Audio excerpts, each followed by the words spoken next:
Bonjour, bienvenue dans ce vlog matinal. Alors j'enregistre le soir, mais au niveau de la diffusion, j'essaie un nouvel horaire matinal. On va parler quelques actus de la chaîne, puis évoquer la numérisation de l'Église. C'est un sujet en fait qu'on voit avec le confinement. Donc tout d'abord, j'ai une nouvelle chaîne liée à mon activité, une chaîne photo.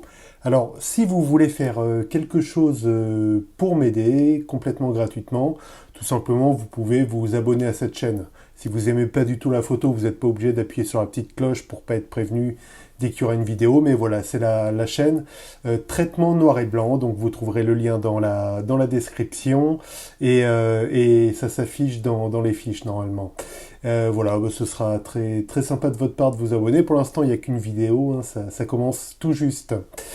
Autre actu, l'épisode 8 de In Principio est en cours d'écriture, donc ça c'est l'épisode d'avril, donc il sortira en avril, ça va pas tarder, là il est en cours d'écriture. Et une actu de la chaîne, il y aura une émission spéciale d'ici quelques semaines, la théologie, pour toi c'est quoi? Tout simplement, euh, bah, j'interroge des personnes de profils divers, euh, professeur de théologie, pasteur, étudiant en théologie, euh, voilà, et d'autres profils comme ça pour finalement répondre la théologie, pour toi c'est quoi? Donc on verra qu'il y a diverses approches de la théologie apporte différentes choses selon les profils, c'est très intéressant de voir ça, donc ce sera à sortir. Alors je le sortirai, c'est la première fois que je fais ça sur la chaîne, avec la fameuse fonction YouTube première. Alors je sais pas du tout ce que ça va apporter, enfin on verra bien. Autre actu, j'essaierai d'ici quelques temps peut-être de faire un live, de m'y mettre, il paraît que une fois passé les 1000 abonnés c'est pas mal, donc on verra. Le sujet, un petit sujet du jour comme je disais, et c'est le titre de ce vlog, c'est la numérisation de l'église. C'est vrai avec ce confinement, les églises sont numérisées. Alors c'est vrai que du coup il y a un premier écueil parfois, alors c'est à titre personnel que je vois, c'est une multiplication de formats. Certains ont multiplié, parfois jusqu'à faire des trucs quotidiens, et c'est vrai certaines chaînes, j'arrive quasiment plus à suivre ce qu'ils font, du coup j'ai plus le temps en fait. D'autres chaînes ont, je trouve, pris un parti de, certes, créer quelques émissions un peu différentes, mais avec une régularité assez espacée qui permet quand même de tout voir, de rester digeste, voilà. Donc j'ai trouvé ça marrant, c'est vrai, ce fait d'avoir du coup beaucoup de ressources vidéo, notamment sur YouTube, mais parfois d'en avoir un peu trop pour avoir le temps de tout suivre. Après, c'est qu'un un avis personnel, évidemment.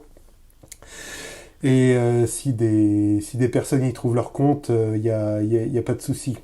Après, dans les choses plus, on va dire, plus profondes, on voit qu'il y a une montée en compétences. Ça nécessite même une montée en compétences des paroisses. Je vois, prêcher pour ma paroisse, c'est le cas de le dire. Disons qu'avec la paroisse de Cergy, donc aussi les paroisses de Saint-Germain, de Dreux, euh, voilà, ça nous oblige, par la force des choses, à travailler nos outils, voir que certains outils, certaines choses qu'on faisait étaient juste finalement du remplissage d'une chaîne YouTube sans réflexion sur le contenu. Donc en fait, ça nous oblige à réfléchir à toutes ces choses-là et c'est un bien.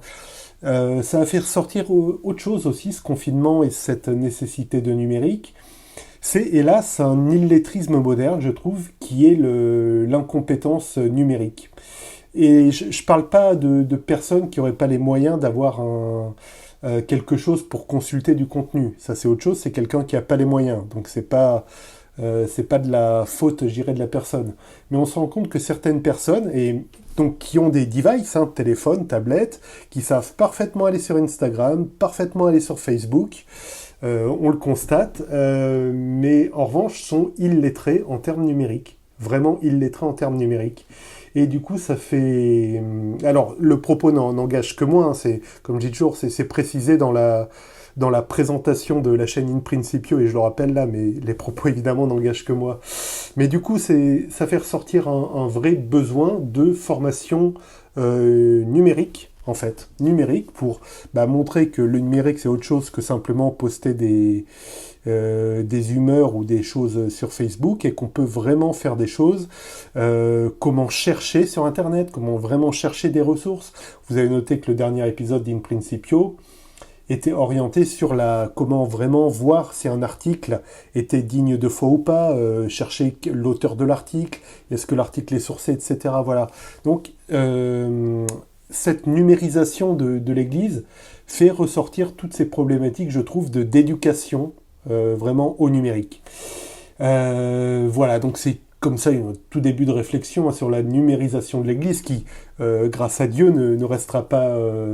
gardera sa part numérique qui sera bonne du coup, mais redeviendra en chair et en os quand on pourra tous se revoir et prendre la scène ensemble. Voilà, ce que je pouvais dire. Donc, n'oubliez pas, si vous voulez m'aider, me filer un petit coup de main, vous abonner à la chaîne photo. Donc, vous trouvez le lien dans la fiche. Vous le trouvez en description.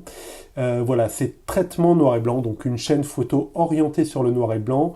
Même si vous aimez pas trop la photo, vous pouvez quand même vous abonner à la chaîne, mais sans mettre la cloche. Comme ça, vous ne serez pas embêté par des notifications. Juste, vous m'aurez fait l'amitié de vous abonner à cette chaîne. Voilà, je vous dis à la prochaine. Donc, j'enregistre ce soir, mais vous verrez ça le matin. Soyez bénis. Ciao.